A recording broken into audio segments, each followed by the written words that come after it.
8 में उसने हमें डिफरेंट सिचुएशंस दी हैं और हमारा प्रोफेशनल स्केप्टिसिज्म चेक कर रहा है कि क्या इन सिचुएशंस को पढ़ के हमारे कान खड़े हो गए कि नहीं हो गए, कि भाई ये लगता है कोई गड़बड़ है, कोई ना कोई चक्कर है, ये गलती हो सकती है। तो इसमें कोई अगर सिचुएशन समझ, सिचुएशन 4, हाँ 4, accounts department has experienced A high rate of turnover of की पर्सोनल। टर्नओवर का मतलब क्या होता है? टर्नओवर ऑफ एम्प्लॉइज, एम्प्लॉइज आ जा रहे हैं, hiring and firing of employees. वो कह रहे हैं अगर टर्नओवर किसका? की पर्सोनल का। की पर्सोनल का मतलब क्या है? हायर मैनेजमेंट, अहम लोग। जैसे फर्ज कीजिए अकाउंट्स डिपार्टमेंट में हमारा एक बंदा था CFO, IFRS का एक्सपर्ट था। की पर्सोनल तो वही होते हैं ना जो ज्यादा अहम होते हैं। IFRS का एक्सपर्ट था, वो छोड़ के चला गया। अब उसकी जगह पे अगर कोई नया बंदा आया है, बताइए, मे बी वो इनएक्सपीरियंस्ड हो, मे बी उसमें कॉन्फिडेंस उतनी ना हो जितने के वो CFO में थे, तो क्या अब गलतियों का चांस ज्यादा है या कम है? तो risk of misstatement increase होगा।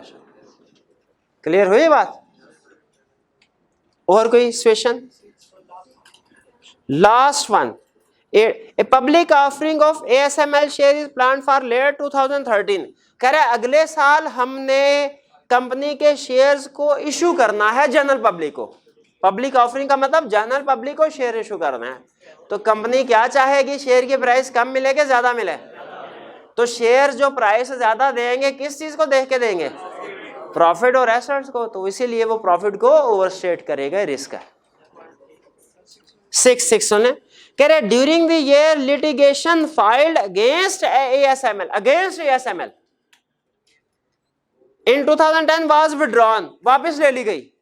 केस था हमारे खिलाफ, फाइल किया था, केस वापस ले लिया गया। कह रहे it was alleged that the company discharge pollution into locality, इल्जाम था कि कंपनी ने लोकेलिटी में पोल्यूशन फैलाते हैं। Disclosures made in previous financial statements have been removed from current year financial statement. पिछले साल जो डिस्क्लोजर दिए थे इस साल रिमूव कर दिए गए। रिस्क क्या? अब देखिए पिछले साल कोई केस नहीं, फॉर एग्जांपल इस साल हमारे खिलाफ लीगल केस फाइल हुए, रिस्क बढ़ेगा कि कम होगा? पता है लीगल केसेस में रिस्क होता है कि हमने उसको हो सकता है अप्रोप्रिएटली डिस्क्लोज या प्रोविजन रिगार्ड ना किया।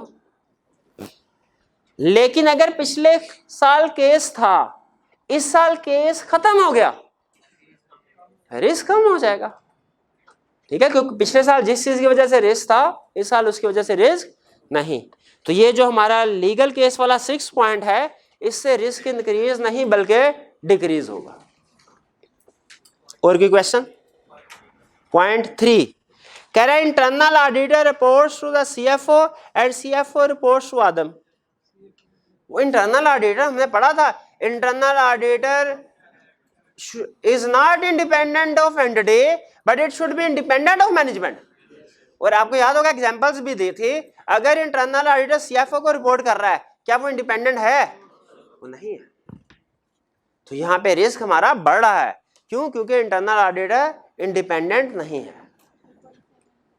पॉइंट 7 भी वो कह रहा है कि जी during December 2012 ASML signed a contract to lease equipment from an entity owned by ASML's parent company. में एक नहीं दो चीजों की वजह से रिस्क है।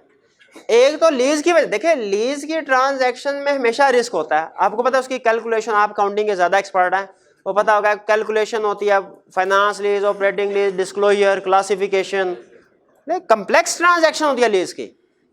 एक कंपनी एसेट्स खुद खरीद रही है, अपने पैसों के खरीद रही है, ओन कर रही है, दूसरी लीज पे एसेट हासिल कर रही है। किसकी फाइनेंशियल स्टेटमेंट में रिस्क ज्यादा है?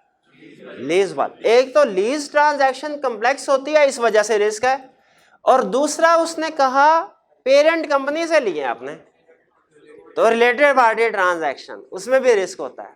दूसरा रिस्क इस वजह से है कि रिलेटेड पार्टी ट्रांजैक्शन है। क्लियर हुई बात?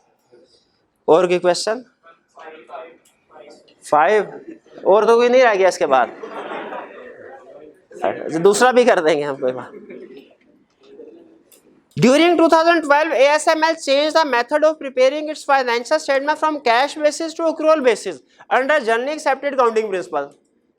तो दिल कहता नहीं, ये तो अच्छी बात हुई है, इससे तो रिस्क कम होना चाहिए।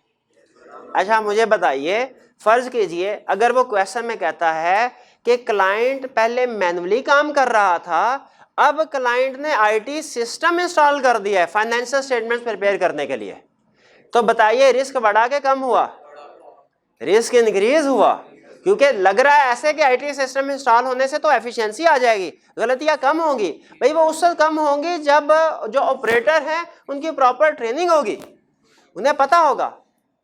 आप अगर गवर्नमेंट ऑर्गेनाइजेशन में जाए ना, आज भी बहुत से ऐसे लोग हैं जिन्हें सिर्फ कंप्यूटर स्टार्ट करना आता है, ऑन और ऑफ करना आता है, बस इससे आगे कोई काम नहीं आता। अगर वो फाइनेंशियल स्टेटमेंट प्रिपेयर करने के लिए ट्रांजैक्शन रिकॉर्ड कर रहे होंगे तो जाहिर है उसमें गलतियां होंगी, ठीक है। उन्हें पता नहीं चल रहा होगा कि यहाँ पे क्या करना है। वो आईटी डिपार्टमेंट में फोन करके कहेंगे सर क्या करना है, वो कहेंगे देखें आपको सामने लाल बटन नजर आ रहा है, वो कहेगा हाँ दबा दिया, कहेगा नहीं दबाना था। वो इस तरह की गलतियां हो रही है सचमुच में, ये तो है मजाक की बात, लेकिन सचमुच में इस तरह की गलतियां हो रही होती हैं, वो कुछ पता नहीं चलता है क्या कर। उसी तरह ध्यान में रखिए, अगर क्लाइंट का सिस्टम जो है पहले कैश बेसिस था, अब वो अक्रूवल बेसिस पे आ गया, तो लग रहा है जैसे उसने अच्छा काम किया, रिस्क कम होना चाहिए। लेकिन देखें जब कभी आप सिस्टम चेंज करते हैं कैश बेसिस, अब देखें क्या क्लाइंट को अक्रूवल पास करने की, प्री पेमेंट की एडजस्टिंग एंट्री पास करने की आदत होगी? तो नहीं होगी। तो रिस्क है कि उसने अक्रूवल की ट्रांजैक्शन एडजस्टिंग एंट्रीज पास नहीं की होंगी। तो जब कभी याद रखें अकाउंटिंग पॉलिसीज चेंज हो जाए, अकाउंटिंग सिस्टम चेंज हो जाए, आईटी सिस्टम चेंज हो जाए, तो हमारा risk of misstatement increase हो जाता है। क्लियर हो गया भैया ये क्वेश्चन? और कोई क्वेश्चन?